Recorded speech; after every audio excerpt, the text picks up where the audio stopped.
कुबला खान नाम का जो एम्परर है वो अपने सर्वेंट्स को ऑर्डर देता है। क्या ऑर्डर देता है? स्टेटली प्लेजर डोम डिक्री। स्टेटली मीन्स प्रिंसली, राजघराने से रिलेटेड, ठीक है। प्लेजर डोम, डोम होता है गुबंद। प्लेजर मीन्स जो चीज हमें एंजॉयमेंट के लिए हो, हमारी रिक्रिएशन के लिए हो। डिक्री मीन्स बनवाना, कि मेरे लिए एक राजघराने से रिलेटेड जो है रिक्रिएशन कर सकूं, जहां पर मैं एक ऐसा गुबंद जो है तैयार करवाया जाए। उसने अब डिस्क्रिप्शन बताया कि जो गुबंद है वो river elf, Holi river elf के बैंक पर बना होना चाहिए। अब ये रिवर एल्फ सच्चाई में कोई रिवर एल्फ नहीं है, ये सिर्फ एसटी कॉलरिज की इमेजिनेशन है, ठीक है। रिवर एल्फ, होली रिवर जो है जिसका नाम है एल्फ, उसके किनारे पर बना होना चाहिए। वो नंबर ऑफ केव्स से गुजरे, उसकी जो नदी है, उसका जो पानी है वो नंबर ऑफ केव्स के थ्रू गुजरे जिसको कोई भी मेजर नहीं कर सके। And then down into a sunless sea, कि अब सनलेस मतलब जहां पर सूरज ना हो। सूरज कहाँ नहीं होगा, हर तरफ सूरज होगा।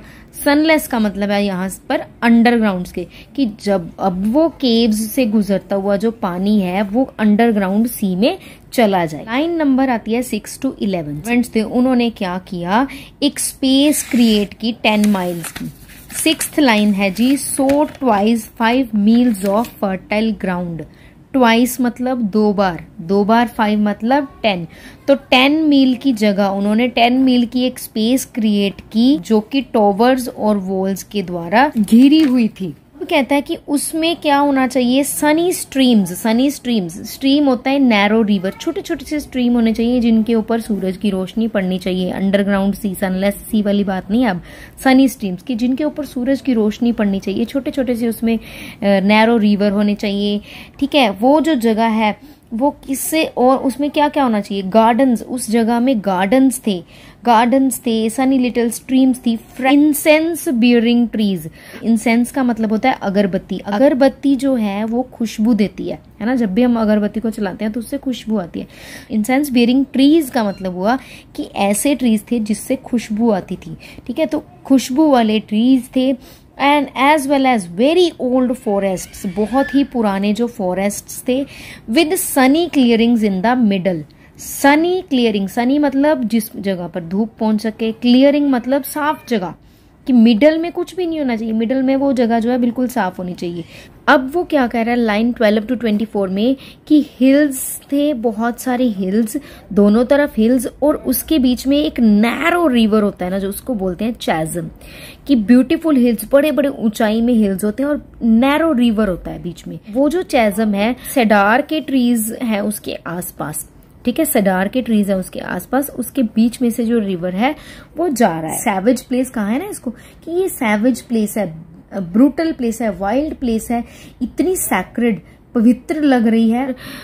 एन्चेंटेड वर्ड भी यूज किया गया। एन्चेंटेड मतलब कि जो प्लेस या कोई चीज जिसमें मैजिकल पावर्स होती हैं कुछ, तो वो कुछ ऐसी मैजिकल पावर्स वाली जगह लग रही है, हॉन्टेड लग रही है। उसने कहा है ना कि एज एवर, कि हो सकता है कभी कभी वेनिंग मून के अंडर, कि ढलते चांद के अंदर एक औरत जो है रोई होगी, कुरलाई होगी अपने डिमोन लवर के लिए।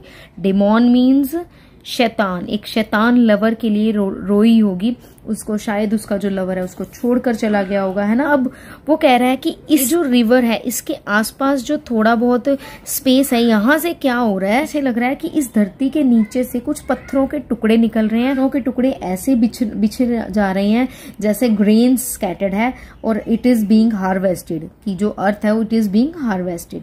ये जो रिवर है, यहाँ से क्या हो रहा है कि बीच बीच में ना कुछ पानी की लहर निकल रही है, जैसे आप मानो कि इरप्शन हो रही है, वोल्केनिक इरप्शन होता है ना, बीच में से आग निकलती है, तो वैसे ही कुछ पानी निकल रहा है। A mighty fountain momentarily was forced, वही मैंने आपको कहा ना कि बीच बीच में से कुछ ऐसे फाउंटेन की तरह पानी निकल रहा है, जैसे वोल्केनिक इरप्शन होता है। जब उसमें से अर्थ में से पानी निकलता है, ऐसे लगता है कि जैसे अर्थ है ना जो बहुत फास्ट हाफ रही है जैसे।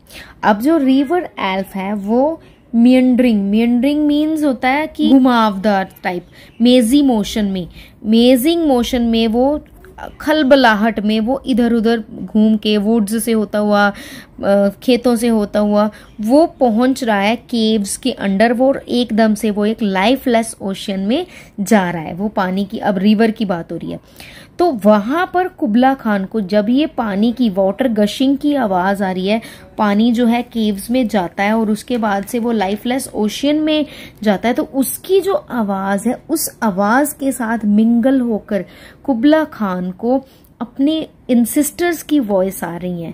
एंसेस्टर्स मतलब अपने पूर्वजों की आवाजें आ रही हैं। वो वॉर की प्रोफेसी कर रहे हैं कि वॉर जो है होने वाली है, लड़ाई जो है होने वाली है।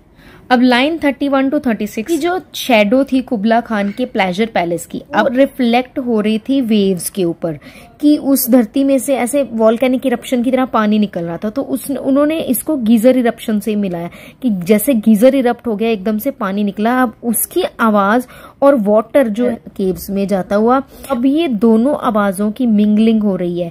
तो उसको एक मिरेक्युलस प्लेस लग रही थी, ये चमत्कारी जगह लग रही थी कि खान का जो प्लेजर प्लेस है वो सनी भी है, उसमें धूप भी है और उसमें आइसी केव्स भी हैं। तो ये तो एक चमत्कारी वाली बात होगी ना कि जहां पर धूप भी है और बर्फ की केव्स भी हैं। पोएट है, उसको एक विजन आता है। पोएट ने कहा कि एक अनदर विजन में मैंने क्या देखा, ए डैम्सल विद अ डलसाइमर। डैम्सल होता है लड़की, कि एक लड़की थी जिसके हाथ में डलसाइमर था। डलसाइमर जो होता है वो एक इंस्ट्रूमेंट होता है, जैसे गिटार होता है वैसे कुछ। तो अब कहता कि वो एक और ड्रीम की बात कर रहा है, ठीक है, कि वो जो लड़की थी वो एक माउंटेन के बारे में गा रही थी, माउंटेन एबोरा के बारे में गा रही थी।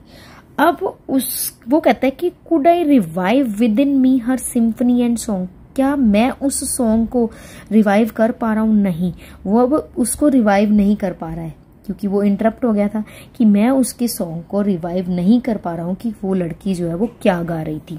कहता कि अगर मैं उस लाइंस को रिवाइव कर पाऊँ, याद कर पाऊँ कि वो लड़की क्या गा रही थी, तो मैं इतना हैरान कर दूं लोगों को कि मैं अपने ऊपर, सर के ऊपर, मतलब इन द स्काई, मैं एक ऐसा ही सेम प्लेजर डोम बना दूं जो मतलब विजन में देखा है।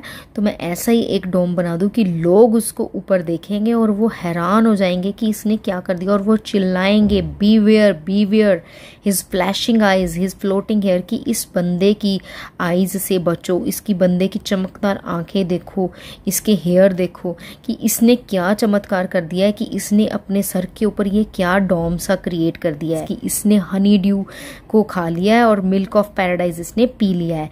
अब Honey due and milk of paradise जो है, इट रेफर्स टू एम्ब्रोसिया, जो कि एक नेक्टर, नेक्टर मीन्स अमृत होता है। ग्रीक मिथोलॉजी में गॉड्स का एक अमृत होता है, उसको इसने पी लिया। और ये एक डिलीशियस भी बहुत होता है और मिथिकल फूड है जो कि कॉमन लोग जो है उसको नहीं एसेस कर पाते हैं। तो बाकी जो लोग है, कहता कि हैरान होंगे कि शायद मैंने हनी ड्यू पी लिया और मिल्क ऑफ पैराडाइज मुझे मिल गया, मैंने वो पी लिया है जिसके कारण मैंने ऐसा चमत्कारी कुछ कर दिया है। So this was all about कुबला Khan. I hope you like it. If so please please please like the video, share the video and do subscribe the channel for such videos. Thank you for watching this.